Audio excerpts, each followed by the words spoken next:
So welcome back students. कैसे पढ़ें English, कैसे समझें इंग्लिश, उसी कड़ी को आगे बढ़ाते हुए हम लोग आज एक स्टोरी देखेंगे। ये स्टोरी है एडवाइजिंग अ फूल। देखो बहुत ही रोचक ये स्टोरी है, वीडियो को एंड तक देखना। बहुत सारी डिटेल्स मैं आपको समझाऊंगा, बताऊंगा, वर्ड का मीनिंग समझाऊंगा और आपको स्ट्रक्चर भी बताऊंगा सेंटेंसेस के। एडवाइजिंग का मतलब हो जाएगा सलाह देना। किसको? अ फूल। फूल का मतलब होता है मूर्ख, यानी मूर्ख को सलाह देना। ठीक है, ये इसका शीर्षक है, मूर्ख को सलाह देना। चलिए हम लोग देखते हैं। देखो विंटर, विंटर का मतलब होता है जाड़े का दिन। ठीक है, winter. Winter was approaching. Approach का मतलब होता है नज़दीक आना। अप्रोच का मतलब होता है नज़दीक आना। ठीक है, तो यहाँ सीधा अर्थ हो गया कि विंटर मतलब जाड़े का दिन जो है या जाड़े का समय है। विंटर वॉज अप्रोचिंग, ये पास्ट टेंस में है और इसलिए इसके साथ वॉज का प्रयोग हुआ है। अप्रोचिंग का मतलब होता है नज़दीक आना, यानी जाड़े का दिन या जाड़े का महीना या जाड़े का समय नज़दीक आ रहा था। अप्रोचिंग का मतलब नज़दीक आना हो गया है। एंड एवरी एनिमल, और एंड का मतलब और, एवरी एनिमल का मतलब प्रत्येक जानवर। एवरी का मतलब प्रत्येक, एनिमल का मतलब जानवर। एंड एवरी एनिमल यानी प्रत्येक जानवर इन द फॉरेस्ट यानी जंगल में, इनका मतलब में, द फॉरेस्ट मतलब जंगल, जंगल में हैड मेड अरेंजमेंट्स। अरेंजमेंट का मतलब होता है क्या? देखो यहाँ मेड का मतलब होता है बनाया, अरेंजमेंट का मतलब होता है सभी चीज़ें जो अपनी ज़रूरत की होती हैं उसको अरेंज करना, अरेंजमेंट करना उसको। To stay warm, to stay का मतलब रहना, वार्म का मतलब गर्म। तो मैं आप इस सेंटेंस का मतलब समझा देता हूँ। विंटर वॉज अप्रोचिंग मतलब ठंडे का दिन आ रहा था। एंड एवरी एनिमल और प्रत्येक जानवर इन द फॉरेस्ट जंगल में हैड मेड बनाया, क्या बनाया था? अरेंजमेंट्स यानी सभी अरेंजमेंट, सभी जो ज़रूरतें थी वो पूरा किया था। टू स्टे वार्म यानी गर्म रहने के लिए। लोग ऐसे भी कहते हैं ठंडे के दिन में गर्म रहने के लिए गर्म कपड़े जो है पहनते हैं, उसी तरह से सारे अरेंजमेंट किए थे। बट लेकिन द मंकीज यानी बंदर, वर मतलब थे, बिजी मतलब व्यस्त थे, मेकिंग बनाते हुए क्या? मिस्चीफ का मतलब होता है गलती, छिछोड़े, बदमाशी। हियर एंड देयर का मतलब यहाँ वहाँ होता है। इन द फॉरेस्ट यानी जंगल में। यहाँ पे हो गया बट द मंकीज यानी मंकीज जो थे, बंदर जो थे, वो बिजी का मतलब व्यस्त, काफ़ी व्यस्त थे। मेकिंग मिस्चिफ का मतलब होता है गलती करना, दूसरे को तंग करना, दिक्कत करना, है ना। हियर एंड देयर यानी यहाँ वहाँ जो है, हियर एंड देयर का मतलब यहाँ वहाँ जो है वो गलती कर रहा था। इन द फॉरेस्ट जंगल में, यानी सभी कोई अपना अरेंजमेंट कर रहे थे, लेकिन बंदर क्या कर रहे थे? वो गलती कर रहे थे, दूसरे से ठिठोली कर रहे थे, है ना। चलिए, इवन द वर्ड्स, यहाँ तक कि जो चिड़ियाँ हैं, हैड रिपेयर्ड देयर नेस्ट। देखो रिपेयर्ड का मतलब होता है पुनः तैयार करना, पुनः बनाना, और बर्ड का मतलब चिड़ियाँ। तो चिड़ियाँ जो थे वो रिपेयर कर रहे थे किसको? There nest. देयर का मतलब ये चिड़ियाँ के लिए आए, अपने लिए, यानी अपना नेस्ट, यानी नेस्ट का मतलब होता है घोंसला। अपना घोंसला को जो है वो क्या कर रहे थे? रिपेयर कर रहे थे, यानी फिर से तैयार कर रहे थे। एंड स्टोर्ड, और स्टोर का मतलब जमा करना, food before the winter season. और सभी चिड़ियाँ जो है वो क्या कर रहे थे? स्टोर कर रहे थे फूड को, यानी खाने के सामान को स्टोर कर रहे थे बिफोर द विंटर सीजन, यानी विंटर सीजन का मतलब यही हुआ जाड़े का दिन आने के पहले सभी चीज़ें तैयारियाँ कर रहे थे। विंटर कैम, और इसी क्रम में क्या होता है कि विंटर आ जाता है। विंटर का मतलब जाड़े का दिन वो आ जाता है, कैम का मतलब आ गया, विंटर कैम, विंटर आ गया। एंड अनयूजुअल हैवी रेन्स, और अनयूजुअल का मतलब होता है कि सामान्य से थोड़ा हट करके, और विंटर में क्या होने लगा? हैवी रेन हो गया। हैवी रेन का मतलब बहुत बारिश, तेज़ बारिश होने लगी। स्टार्टेड शुरू हो गई, काफ़ी तेज़ हैवी बारिश, हैवी रेन शुरू हो गई। टू पुअर का मतलब होता है, पावर का मतलब जैसे पानी को उड़ेलते हैं उस तरह से। तो काफ़ी तेज़ बारिश होने लगी और वहाँ पे क्या होने लगे? पानी बहुत ज़्यादा गिरने लगा आसमान से, बारिश बहुत तेज़ होने लगी। The monkeys had no shelter, monkeys का मतलब बंदर, हैड यानी उसके पास था क्या, नो शेल्टर। शेल्टर का मतलब कोई भी छत नहीं था, शेल्टर का मतलब छत। तो बंदर के पास तो कोई छत था नहीं, वो दूसरे को डिस्टर्ब कर रहा था।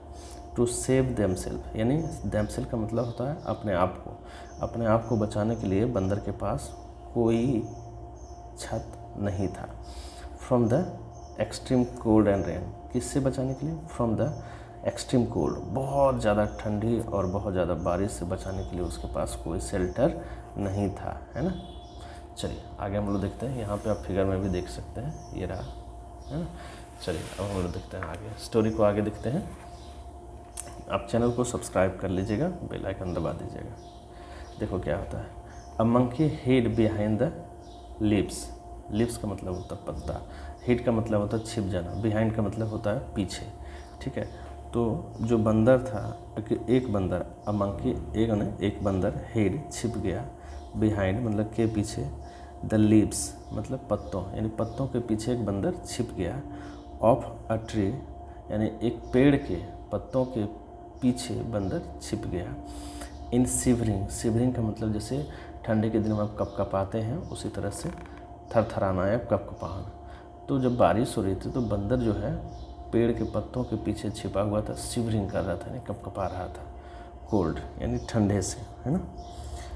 The birds on the tree यानी जो बर्ड्स का मतलब चिड़ियाँ, ऑन द ट्री मतलब पेड़ पर, जो चिड़ियाँ पेड़ पर थे, साव उसने देखा, क्या देखा, दिस उसे देखा, उस बंदर को देखा, एंड और फेल्ट मैंने महसूस किया, पीटी काफ़ी दया भाव से उसे देखा, फॉर हिम यानी उस बंदर के लिए चिड़ियों में दया आ गई, बट लेकिन, could not give him shelter, लेकिन कुड नॉट मैंने नहीं, कुड नॉट गिव मतलब नहीं दे सका, हिम मतलब बंदर को क्या, शेल्टर मतलब छत। तो उसने देखा उस बंदर को और अपना छत वो नहीं दे सका। क्यों नहीं दे सका भाई, चलो देखते हैं। वन बर्ड से ब्रदर, अब एक चिड़िया जो है वो बोलती है कि भाई बंदर को, we birds do not have hands, we birds मतलब हम चिड़ियों को, डू नॉट हैव मतलब हमें नहीं है, हैंड्स कहता है कि हमें कोई हाथ नहीं है, बट लेकिन, वी मतलब हम लोग, मैक मतलब बनाते हैं, नेस्ट यानी घोंसला, हमें कोई हाथ लेकिन हम लोग घोंसला बनाते हैं, विथ किससे बनाते हैं, विथ का मतलब के साथ, बिक्स यानी अपने चोंच से या चोंच के साथ जो है वो घोंसला बनाते हैं, एंड लेकिन, एंड मतलब और, सेव और क्या करते हैं हम, सेव करते हैं यानी रक्षा करते हैं, आवर चिल्ड्रेन यानी हम अपने बच्चों को रक्षा करते हैं, फ्रॉम से all the Furies of nature, Furies of nature का मतलब होता है नेचर की जो भी दिक्कतें होती हैं, जैसे तेज़ बारिश, ज़्यादा ठंडा, उससे हम अपने बच्चों की मदद करते हैं, बचाते हैं। यू हैव यानी तुम्हारे पास है, क्या है, हैंड्स, तुम्हारे पास हैंड्स है, एंड और फीट मतलब पैर, टू यानी तुम्हारे पास हाथ और पैर दोनों हैं, है ना। वाई डोंट यू लेकिन तुम क्यों नहीं, मेक अ हाउस क्यों नहीं एक घर बनाते हो, टू सेव बचने के लिए, योर सेल्फ अपने आप को बचाने के लिए, फ्रॉम किससे, रेन से यानी बारिश से बचाने के लिए क्यों नहीं घर बना देते हो, instead of wasting your all time, wasting का मतलब बर्बाद करना, तुम क्या करते हो, इंस्टीड तुम वेस्ट करते हो, टाइम वेस्ट करते हो, बर्बाद करते हो, इन मेकिंग मिसचिफ और गलती करते हो, मेकिंग मिसचिफ का मतलब गलती करते हो, क्या तो दूसरे को चिढ़ाते हो। ऑलरेडी इरिटेट मतलब चिड़चिड़ा, वो बंदर तो ऑलरेडी इरिटेट था ही, चिड़चिड़ा था, उसे बारिश लग रही थी, ठंड लग रही थी, विद अ कोल्ड यानी काफ़ी ज़्यादा ठंडी से वो परेशान था। द मंकी गॉट एंग्री का मतलब क्रोधित हो गया, तो बंदर जो है क्रोधित हो गया, एंड और थॉट मतलब सोचा, दैट कि द पीटी बर्ड ये छोटी चिड़िया जो है, had made fun of him का मतलब हो गया कि मजाक बना रहा, ये छोटी चिड़िया मेरा मजाक बना रहा। ही जंप वह जो कूद गया, ऑन टू द ब्रांच और ब्रांच मतलब शाखा, टहनी पे कूद गया, ऑफ हर नेस्ट यानी जहाँ पे वो चिड़िया था उसके नेस्ट के टहनी, जो चिड़िया था अपने घोंसले में उसी टहनी पे जाकर के वो कूद गया। है ना। चलिए हम लोग आगे देखते हैं। एंड, यस, एंड मतलब और। In a sweep through down the nest, through down the nest along with the chicks। और स्वीप थ्रू का मतलब हो गया कि उसने उसके जो नेस्ट है उस पर झपट्टा मार दिया, एंड डाउन, उसे डाउन कर दिया, नीचे गिरा दिया। द नेस्ट यानी घोंसला को नीचे गिरा दिया, along के साथ साथ, किसके साथ साथ? चिक्स यानी जो चिड़िया के बच्चे थे उसके साथ साथ पूरे घोंसले को उसने उजाड़ दिया। ही कर्स्ड यानी काफ़ी ज़्यादा शापित करते हुए, हर वाइल स्मैशिंग द नेस्ट यानी बंदर जो है ना उस चिड़िया को पूरा ज़्यादा शापित किया कि तुम मुझे जो है क्यों मजाक बना रहे हो। सी along with her chicks, सी मतलब चिड़िया, चिड़िया जो है अपने बच्चों के साथ, along with का मतलब के साथ। स्टार्टेड क्राइंग, स्टार्टेड मतलब शुरू कर दिया, क्राइंग मतलब रोना, यानी चिल्लाना रोना शुरू कर दिया। द बर्ड्स वर, जो चिड़िया थे, सिवियरली वाउंडेड, काफ़ी ज़्यादा, वाउंडेड का मतलब चोटिल हो गए थे, चोट लग गई थी। देन ऑल द बर्ड्स, और तभी क्या होता है कि सभी चिड़िया कलेक्टिवली ड्रोव अवे, कलेक्टिवली मतलब एक साथ, कलेक्टिवली मतलब एक साथ, ड्रोव अवे मतलब चले गए, उड़ गए। The monkeys less the should break their nest, जब तक वो मंकी जो है बंदर जो है वो घोंसला नहीं तोड़ देता उसके पहले ही सारी चिड़ियाँ जो कलेक्टिवली एक साथ में उड़ करके चले गए। तो ये तो स्टोरी थी, इसके स्टोरी के माध्यम से मैंने आपको वर्ड मीनिंग समझाया। So thanks for watching.